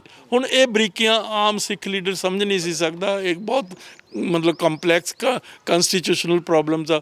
ਉਹਨਾਂ ਨੇ ਉਸ ਨੂੰ ਸਬ ਕਮੇਟੀ ਕੈਬਨਿਟ ਦੀ ਬਣਾਤਾ, ਅਧੀਨ ਕਰਤੀ ਕੈਬਨਿਟ ਦੇ, ਜਦ ਕਿ ਉਹਦੀ ਸੋਵਰਨਿਟੀ ਸੀ, ਉਹ ਪੂਰੀ ਸੀ, ਉਹਦੀ ਤਾਕਤ ਸੀ ਪੂਰੀ। ਤਾਂ ਉਹ ਸ਼ਰਾਰਤ ਉਹਨਾਂ ਨੇ ਕੀਤੀ ਗੁਲਜ਼ਾਰੀਲਾਲ ਨੰਦਾ ਨੇ, ਜਿਹੜਾ ਉਸ ਵੇਲੇ ਦਾ ਹੋਮ ਮਿਨਿਸਟਰ ਸੀ। ਉਸ ਤੋਂ ਬਾਅਦ ਕੀ ਕੀਤਾ ਕਿ ਇੰਦਰਾ ਗਾਂਧੀ ਨੇ ਕਿਹਾ ਵੀ ਜਿਹੜੀ ਕਾਰਵ ਆਊਟ ਹੋਏਗੀ ਸਟੇਟ, ਪੰਜਾਬੀ ਸਪੀਕਿੰਗ ਸਟੇਟ, ਉਹ 1961 ਦੇ ਸੈਂਸਸ 'ਤੇ ਹੋਏਗੀ, ਜਿਹਦੀ ਜ਼ਰੂਰਤ ਨਹੀਂ ਸੀ। 1961 ਦਾ ਜਿਹੜਾ ਸੈਂਸਸ ਸੀ ਉਹ ਕਮਿਊਨਲ ਸੀ, ਬਾਇਸਡ ਸੀ। ਉੱਥੇ ਪੰਜਾਬ ਦੇ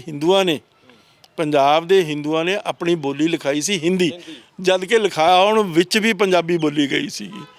ਤਾਂ ਉਹਦੇ ਵਿੱਚ ਸ਼ਰਾਰਤ ਸੀ ਪੰਡਿਤ ਜਵਾਹਰ ਲਾਲ ਨਹਿਰੂ ਦੀ, ਮੈਂ ਇੱਥੇ ਖਾਸ ਤੌਰ 'ਤੇ ਦੱਸਣਾ ਚਾਹੁੰਦਾ। ਪੰਜਾਬ ਦੇ ਆਰੀਆ ਸਮਾਜੀ ਤਾਂ ਕੁਛ ਵੀ ਨਾ ਸੀ ਉਸ ਵੇਲੇ। ਨਹਿਰੂ ਦੀ ਇਤਨੀ ਬੜੀ ਹੈਸੀਅਤ ਸੀ ਕਿ ਉਹ ਤਾਂ ਇੱਕ ਝਟਕਾ ਮਾਰ ਕੇ ਉਹਨਾਂ ਨੂੰ ਬਿਠਾ ਸਕਦਾ ਸੀ। ਤਾਂ ਇਸੇ ਤਰੀਕੇ ਨਾਲ ਹਿੰਦ ਸਮਾਚਾਰ ਦਾ ਜਿਹੜਾ ਐਡੀਟਰ ਆ ਜਿਹਦੀ ਅਸੈਸੀਨੇਸ਼ਨ ਹੋਈ ਆ, ਉਸ ਬੰਦੇ ਦਾ ਬਹੁਤ ਬੜਾ ਰੋਲ ਸੀ, ਉਹ ਮਿਨਿਸਟਰ ਸੀ, ਪਰ ਉਸ ਨੂੰ ਮਤਲਬ ਇਨਡਾਇਰੈਕਟਲੀ ਇੰਸਟੀਗੇਟ ਕੀਤਾ ਵੀ ਤੁਸੀਂ ਆਪਣੀ ਜ਼ਬਾਨ ਆ ਜਿਹੜੀ ਉਹ ਹਿੰਦੀ ਲਿਖਾਓ, ਤਾਂ ਕਿ ਸਿੱਖ ਮੈਜੋਰਟੀ ਏਰੀਆ ਕਾਰਵ ਆਊਟ ਹੋ ਹੀ ਨਾ ਸਕੇ। ਮਤਲਬ ਇਟ ਵਾਜ਼ ਏ ਮਿਸਚੀਫ ਇਤਨੀ ਬੜੀ ਮਿਸਚਿਫ ਸੀ ਜਿਹੜੇ ਲੋਕ ਉੱਥੇ ਬਰੀਕੀ ਨਾਲ ਸਮਝਦੇ ਉਹ ਬਿਲਕੁਲ ਕਲੀਅਰਲੀ ਸਮਝ ਸਕਦੇ ਸੀ।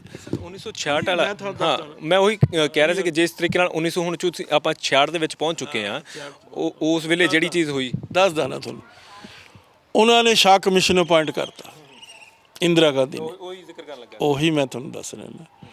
ਸ਼ਾਹ ਕਮਿਸ਼ਨ ਇੱਕ ਜੱਜ ਸੀ ਸੁਪਰੀਮ ਕੋਰਟ ਦਾ, ਉਹ ਜੱਜ ਇੰਨਾ ਘਟੀਆ ਕਿਸਮ ਦਾ ਜੱਜ ਸੀ, ਮੈਂ ਉਹਦੀ ਹੈਸੀਅਤ ਤੁਹਾਨੂੰ ਦੱਸ ਰਿਹਾ। ਉਸ ਨੇ ਸਾਰੀ ਦੀ ਸਾਡੀ ਜਿਹੜੀ ਰੀਆਰਗੇਨਾਈਜੇਸ਼ਨ ਸੀ ਉਸ ਨੂੰ ਟੋਟਲੀ ਟਵਿਸਟ ਕਰ ਦਿੱਤਾ, ਸਮਝੇ ਕਿ ਨਹੀਂ। ਤੋ ਉਸ ਤੋਂ ਬਾਅਦ ਜਦੋਂ ਇੰਦਰਾ ਗਾਂਧੀ, ਮੈਂ ਤੁਹਾਨੂੰ ਉਹ ਘੱਟ ਦੱਸਦਾ ਵੀ ਉਹ ਜੱਜ ਕੀ ਚੀਜ਼ ਸੀ। ਇੰਦਰਾ ਗਾਂਧੀ ਜਦੋਂ ਉਦੋਂ ਬਾਅਦ ਜਨਤਾ ਸਰਕਾਰ ਬਣੀ ਤਾਂ ਜਨਤਾ ਸਰਕਾਰ ਨੇ ਉਸੇ ਜੱਜ ਨੂੰ ਇਨਕੁਆਇਰੀ 'ਤੇ ਅਪਾਇੰਟ ਕਰਤਾ, ਸ਼ਾਹ ਕਮਿਸ਼ਨ ਅਪਾਇੰਟ ਕਰਤਾ ਅਗੇਂਸਟ ਇੰਦਰਾ ਗਾਂਧੀ।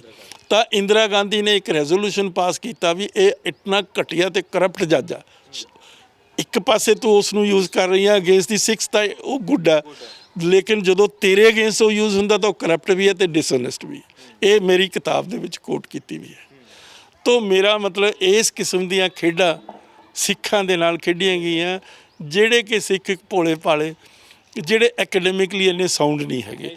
ਅੱਛਾ, ਫਿਰ ਉਹ ਰੀਆਰਗੇਨਾਈਜੇਸ਼ਨ ਜਦੋਂ ਹੋਈ, ਉਹਨਾਂ ਨੇ ਕਿਹਾ ਵੀ ਹੁਣ ਇਹਦੇ 'ਚ ਹੋਰ ਸ਼ਰਾਰਤ ਕਰੀਏ ਕਿ ਸਟੇਟ ਤਾਂ ਤੁਸੀਂ ਦੇ ਦਿੱਤੀ, ਸਟੇਟ ਤੋਂ ਬਾਅਦ ਫਿਰ ਕੈਪੀਟਲ ਦਾ ਇਸ਼ੂ ਆਇਆ, ਤਾਂ ਰੀਆਰਗੇਨਾਈਜੇਸ਼ਨ ਜਿਹੜਾ ਐਕਟ ਸੀ ਉਹਦੇ 'ਚ 3 ਕਲੌਜ਼ਸ ਇੰਡਕਟ ਕਰਤੀਆਂ ਉਹਨਾਂ ਨੇ, 78 79 80 78 79 80। 78 ਜਿਹੜੀ ਕਲੌਜ਼ ਸੀ ਉਸ ਦੇ ਵਿੱਚ ਜਿਹੜੀ distribution of Punjab river waters ਹੈ ਨਾ, ਉਹ ਖੋਲ੍ਹੇ ਉਹਨਾਂ ਨੇ। ਦੂਸਰੀ ਜਿਹੜੀ ਕਲੌਜ਼ ਸੀ ਡਿਵੈਲਪਮੈਂਟ ਆਫ ਪੰਜਾਬ ਰਿਵਰ, ਜੇ ਤੁਸੀਂ ਕੱਸੀ ਬਣਾਉਣੀ ਆ, ਕੋਈ ਸੂਆ ਕੱਢਣਾ, ਕੁਛ ਕਰਨਾ ਇਰੀਗੇਸ਼ਨ ਦਾ, ਉਹ ਤੁਸੀਂ ਨਹੀਂ ਕਰ ਸਕਦੇ, ਸੈਂਟਰ ਦਾ ਅਧਿਕਾਰ ਖੇਤਰ ਆ। ਤੀਸਰੀ ਜਿਹੜੀ ਚੀਜ਼ ਸੀ ਉਹ ਕੰਟਰੋਲ ਆਫ ਹੈਡਵਰਕਸ। ਵਾਹਦ ਇੱਕ ਪੰਜਾਬ ਸਟੇਟ ਆ ਜਿਸ ਦੇ ਕੋਲ 3 ਅਧਿਕਾਰ ਨਹੀਂ, ਬਾਕੀ ਸਾਰੀਆਂ ਹਿੰਦੁਸਤਾਨ ਦੀਆਂ ਸਟੇਟਾਂ ਦੇ ਕੋਲ ਇਹ ਸਟੇਟ ਦੇ ਅਧਿਕਾਰ ਖੇਤਰ 'ਚ ਆਉਂਦੇ ਆ, ਆਰਟੀਕਲ ਹੈ ਉਸਦਾ। ਤੋ ਇਹ ਸ਼ਰਾਰਤ ਜਾਣ ਬੁੱਝ ਕੇ ਕਿਤੇ, ਹੁਣ ਦੇਖੋ ਆਪਣੇ ਭਗਵੰਤ ਮਾਨ ਜੀ ਨੂੰ ਕਿਸੇ ਗੱਲ ਦਾ ਪਤਾ ਨਹੀਂ ਹੈ, ਨਾਦਾਨ ਆਦਮੀ। ਇਹ ਗੱਲਾਂ ਬੜੀਆਂ ਕੰਪਲੈਕਸ ਆ, ਉਹਨਾਂ ਦੀ ਵਿਚਾਰੇ ਦੀ ਕੈਪੇਬਿਲਿਟੀ ਨਾ ਵੀ, ਮੈਨੂੰ ਤਰਸ ਵੀ ਆਉਂਦਾ ਉਸ ਆਦਮੀ, ਪਰ ਤਰਸ ਦੇ ਨਾਲ ਤਾਂ ਤੁਹਾਡੀ ਗੱਲ ਹੱਲ ਨਹੀਂ ਨਾ ਹੁੰਦੀ, ਗੱਲ ਤਾਂ ਰਿਐਲਿਟੀ ਨੂੰ ਅੰਡਰਸਟੈਂਡ ਕਰਕੇ। ਤੋ ਹੁਣ ਉਹ ਭਾਗੜਾ ਬਿਆਸ ਮੈਨੇਜਮੈਂਟ ਦੀ ਗੱਲ ਕਰਦੇ ਆ, BBM। ਉਹ ਭਲਿਓ ਲੋਕੋ, ਜਿਹੜੀ ਰੀਆਰਗੇਨਾਈਜੇਸ਼ਨ ਐਕਟ ਦੀ 80 ਕਲੌਜ਼ ਆ ਉਹਦੇ 'ਚ ਤਾਂ ਹੈਂਡਓਵਰ ਕਰਤਾ ਤੁਸੀਂ ਸੈਂਟਰ ਨੂੰ, ਜਿਹੜਾ ਹੈਡ ਵਰਕਸ ਆ ਪੰਜਾਬ ਦੇ, that you have handed over to the centre, ਅਤੇ ਸੈਂਟਰ ਉਹਦੇ 'ਚ ਜੋ ਮਰਜ਼ੀ ਕਰ ਸਕਦਾ। ਜਦੋਂ ਮੈਂ ਤੁਹਾਨੂੰ ਅਧਿਕਾਰ ਦੇਤੇ ਆਪਣੇ ਪ੍ਰਾਪਰਟੀ ਦੇ, ਜੋ ਮਰਜ਼ੀ ਤੁਸੀਂ ਕਰੋ, ਮੇਰੀ ਗੱਲ ਸਮਝੇ ਨਾ। ਤਾਂ ਉਹ ਹੁਣ ਇਹ ਤਾਂ ਸਮਝਦੇ ਨਹੀਂ ਜਿਹੜੇ ਪੰਜਾਬ ਦੇ ਸਿਆਸਤਦਾਨ। ਮੈਂ ਪੰਜਾਬ ਦੇ ਖਿਲਾਫ ਨਹੀਂ ਬੋਲ ਰਿਹਾ, ਮੈਂ ਪੰਜਾਬ ਦੇ ਸਿਆਸਤਦਾਨਾਂ ਦੀ ਨਾਦਾਨੀ ਦੇ ਉੱਤੇ ਬੋਲ ਰਿਹਾ ਕਿ ਉਹ ਖੋਲ੍ਹ ਤਾਂ ਦੇਖੋ ਕੀ ਹੈ ਉਹਦੇ ਵਿੱਚ। ਔਰ ਫਿਰ ਉਸ ਤੋਂ ਬਾਅਦ ਚੰਡੀਗੜ੍ਹ ਦਾ ਇਸ਼ੂ ਹੈ। ਚੰਡੀਗੜ੍ਹ ਦਾ ਉਹਨਾਂ ਨੇ ਹੈਂਡਓਵਰ ਕਰਤਾ ਹਰਿਆਣੇ ਨੂੰ, ਤਾਂ ਉਸ ਦਾ ਪ੍ਰੋਟੈਸਟ ਹੋਇਆ। ਫਿਰ ਉਹਨਾਂ ਨੇ ਬਣਾਤਾ ਚੰਡੀਗੜ੍ਹ ਯੂਨੀਅਨ ਟੈਰੀਟਰੀ। ਫਿਰ ਉਹਨਾਂ ਨੇ ਕਿਹਾ ਵੀ 60-40 ਦੀ ਰੇਸ਼ੋ 'ਚ, ਕਿਉਂਕਿ ਜਿਹੜਾ ਖਰੜ ਤਹਿਸੀਲ ਸੀ, ਇਹ ਖਰੜ ਤਹਿਸੀਲ ਦਾ ਪਾਰਟ ਸੀਗੇ ਇਹ ਪਿੰਡ ਜਿਹੜੇ ਸੀਗੇ, ਹੁਣ ਵੀ ਖਰੜ ਦਾ ਹੀ ਪਾਰਟ ਆ। 28 ਪਿੰਡ ਜਿਹੜੇ ਸੀ, 26 ਸੀ ਐਕਚੁਅਲੀ, 2 ਬਾਅਦ 'ਚ ਲਏ ਸੀ। ਤਾਂ ਉਹ ਮਤਲਬ ਜਿਹੜੇ ਪਿੰਡ ਸੀ ਉਹ ਤਾਂ ਖਰੜ ਤਹਿਸੀਲ ਦਾ ਹਿੱਸਾ ਸੀ। ਸ਼ਾਹ ਕਮਿਸ਼ਨ ਦੀ ਸ਼ਰਾਰਤ ਸਾਰੀ ਚੱਲਦੀ ਰਹੀ, ਚੱਲ ਹੀ ਰਹੀ, ਉਹ ਇਹੀ ਚੀਜ਼ ਕਰ ਰਿਹਾ, ਸ਼ਰਾਰਤ ਕਰ ਰਿਹਾ। ਤਾਂ ਉਸ ਤੋਂ ਬਾਅਦ ਜਦੋਂ ਇੰਦਰਾ ਗਾਂਧੀ ਨੂੰ ਸੇਕ ਲੱਗਿਆ ਤਾਂ ਫਿਰ ਉਹ ਕਰਪਟ ਵੀ ਹੋ ਗਿਆ, ਡਿਸਓਨੈਸਟ ਵੀ ਹੋ ਗਿਆ, ਨਾਲਾਇਕ ਵੀ ਹੋ ਗਿਆ। ਪਰ ਜਦੋਂ ਸਿੱਖਾਂ ਦੇ ਖਿਲਾਫ ਆ ਫਿਰ ਬਹੁਤ ਵਧੀਆ ਹੈਗਾ, ਉਹਦੀਆਂ ਸਾਰੀਆਂ ਚੀਜ਼ਾਂ ਮੰਨੀਆਂ। ਇੱਕ ਮੈਂ ਸਵਾਲ ਲੈ ਲਵਾਂ, ਕਿਉਂਕਿ ਇਹਦੇ ਨਾਲ ਹੀ ਜੁੜਿਆ ਹੋਇਆ ਉਹ ਸਵਾਲ ਆ, ਕਿਉਂਕਿ ਲੋਕਾਂ ਦੇ ਵਿੱਚ ਇੱਕ ਇਹ ਵੀ, ਕਿਉਂਕਿ ਸੋਸ਼ਲ ਮੀਡੀਆ ਅੱਜ ਕੱਲ੍ਹ ਬੜਾ ਐਕਟਿਵ ਆ, ਜਦੋਂ ਇਸ ਮਸਲੇ ਦੀ ਗੱਲ ਆਉਂਦੀ ਆ, ਨਾਲ ਇਹ ਵੀ ਚਰਚਾ ਚੱਲ ਰਹੀ ਸੀਗੀ। ਕਹਿੰਦੇ ਕਿ ਉਸ ਟਾਈਮ ਜਦੋਂ ਇਹ 1966 ਦੇ ਵਿੱਚ ਇਹ ਚੀਜ਼ਾਂ ਚੱਲ ਰਹੀਆਂ ਸੀ, ਤਾਂ ਇਹ ਵੀ ਗੱਲ ਆਈ ਕਿ ਹਰਿਆਣੇ ਨੂੰ ਆਪਣੀ ਵੱਖਰੀ ਰਾਜਧਾਨੀ ਬਣਾਉਣ ਦੇ ਲਈ ਉਸ ਵੇਲੇ ਪੈਸੇ ਦਿੱਤੇ ਗਏ, 10 ਕਰੋੜ ਦਾ ਜ਼ਿਕਰ ਆ ਰਿਹਾ ਬਾਰ-ਬਾਰ। ਇਹ ਜਿਹੜਾ ਇਹ ਤੱਥ ਹੈਗਾ, ਇਹਨੂੰ ਥੋੜ੍ਹਾ ਜਿਹਾ ਕਲੈਰੀਫਾਈ ਕਰੋ ਕਿ ਕੀ ਇਹ ਕਿਹਾ ਗਿਆ ਸੀਗਾ ਕਿ ਹਰਿਆਣਾ ਆਪਣੀ ਰਾਜਧਾਨੀ ਅਲੱਗ ਬਣਾ ਲਵੇ?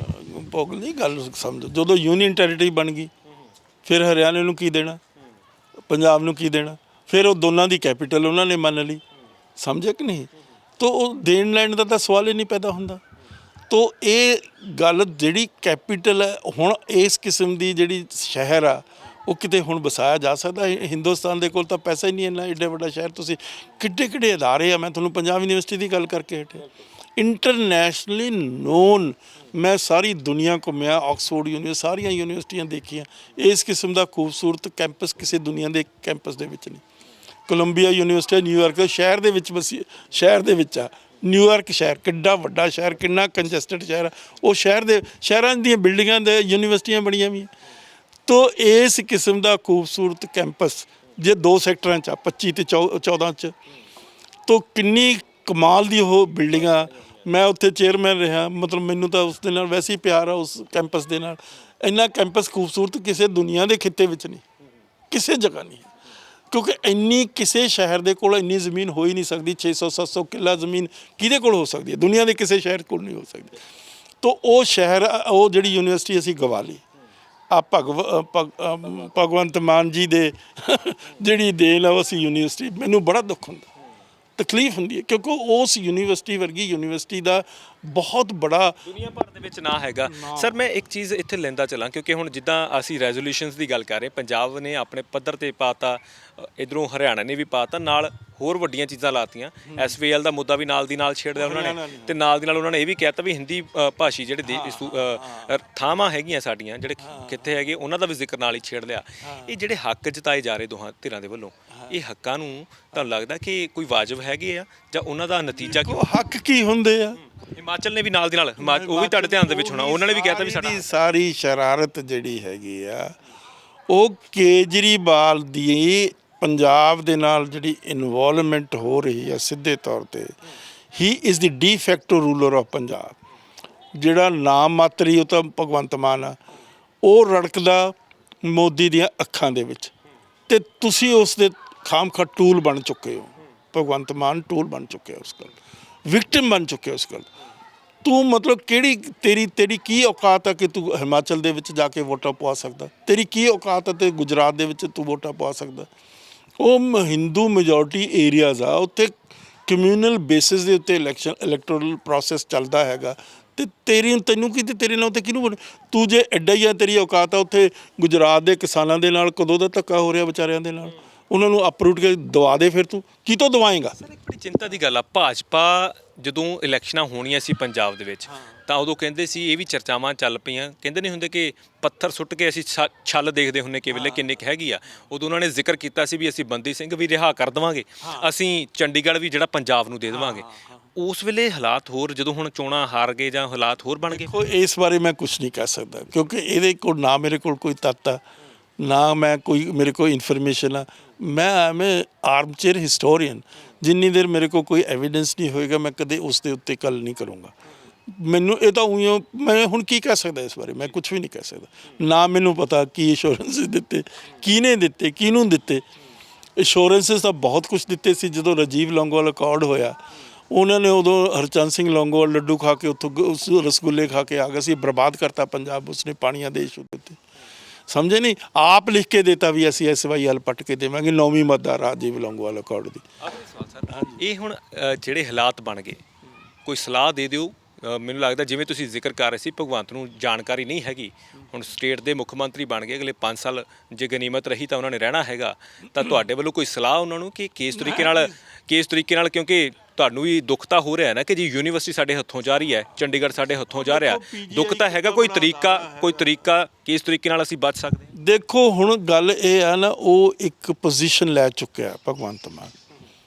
ਜਿਸ ਤਰੀਕੇ ਦੇ ਨਾਲ ਉਹ ਜਾ ਕੇ ਜਦੋਂ ਭਗਵੰਤ ਮਾਨ ਨੂੰ ਮਿਲਿਆ, ਕੇਜਰੀਵਾਲ ਦੇ ਪੈਰਾਂ ਵਿੱਚ ਰੁਲਿਆ, ਉਹ ਮੈਨੂੰ ਉਹ ਗੱਲ ਐਕਸੈਪਟੇਬਲ ਨਹੀਂ ਹੈਗੀ ਕਿਸੇ ਵੀ ਕਿਸਮ ਦੀ। He has sold his soul to Kejriwal. ਆ ਹੁਣ ਦੇਖੋ, ਆ ਪ੍ਰਿੰਸੀਪਲ ਸੈਕਟਰੀ ਲੱਗਿਆ, ਉਹ ਕੌਣ ਆ? 92 ਦੇ ਬੈਚ ਦਾ, ਜਿਸ ਬੈਚ ਦੇ ਵਿੱਚ ਕੇਜਰੀਵਾਲ ਸਾਹਿਬ ਵੀ ਵਿੱਚ ਸੀਗੇ, ਅਲਾਈਡ ਸਰਵਿਸਿਜ਼ ਦੇ ਵਿੱਚ, ਉਸੇ ਵਿੱਚ ਉਹ ਸੀਗਾ। ਤੋ ਇੱਥੇ ਪੰਜਾਬ ਇਜ਼ ਬੀਇੰਗ ਰੂਲਡ ਬਾਈ ਕੇਜਰੀਵਾਲ। ਸਮਝੇ ਕਿ ਨਹੀਂ? ਆ ਹੁਣ ਰਾਘਵ ਚੱਡੀ ਦੀ ਕੀ ਔਕਾਤ ਆ ਕਿ ਉਹ ਸਮਝ ਸਕਦਾ ਇਹਨਾਂ ਗੱਲਾਂ ਨੂੰ, ਬੋਲ ਸਕਦਾ ਇਹਨਾਂ ਗੱਲਾਂ ਦੇ ਉੱਤੇ?